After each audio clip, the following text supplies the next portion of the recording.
ce dimanche, vous portez la parole de la France, la parole de la paix, la parole de la France telle qu'on l'aime quand elle se mobilise pour demander la fin des massacres et pour demander la paix.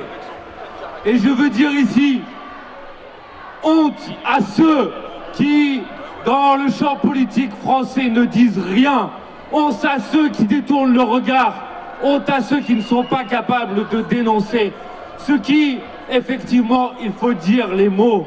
Et moi, je dis, comme les rapporteurs de l'ONU, moi, je dis, comme le secrétaire général de l'ONU, que ce qu'il se passe à Gaza porte effectivement des indices génocidaires.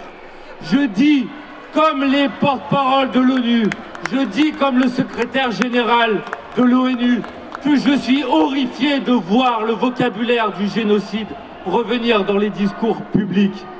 Je dis comme les rapporteurs de l'ONU qu'il y a effectivement des risques de nettoyage ethnique face à la situation de ce qu'il se passe à Gaza aujourd'hui.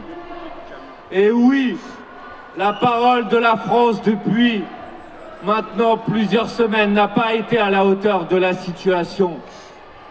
La parole de la France a oscillé.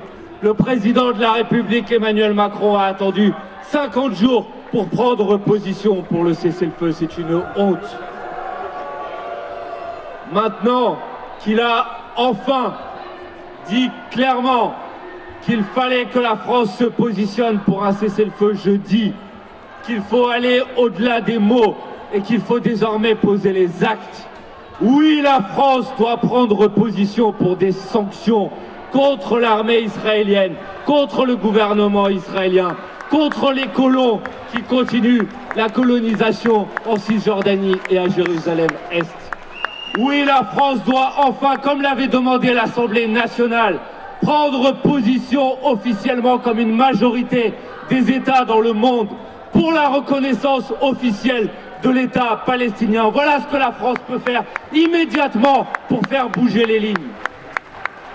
Vous l'avez remarqué, grâce à votre mobilisation, grâce à notre mobilisation, grâce à la mobilisation des peuples du monde entier, le gouvernement israélien est de plus en plus isolé sur la scène internationale.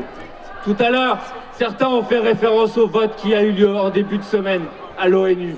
Oui, une grande majorité, une quasi-unanimité des États dans le monde ont demandé un cessez-le-feu. Maintenant, il faut faire en sorte que ce cessez-le-feu voit le jour immédiatement. Il faut faire en sorte que ces massacres s'arrêtent. Il faut faire en sorte que la colonisation s'arrête. Il faut demander la libération des prisonniers politiques palestiniens et la libération des otages. Il faut demander enfin qu'on aille vers une solution politique qui permet aux Palestiniens de disposer d'un État comme ils le demandent depuis des années et des années. Et oui, nous sommes tous ensemble à leur côté.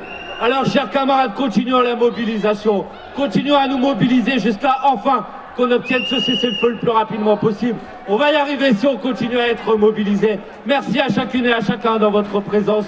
Gloire à la mobilisation du peuple, gloire à la mobilisation collective, solidarité avec le peuple palestinien.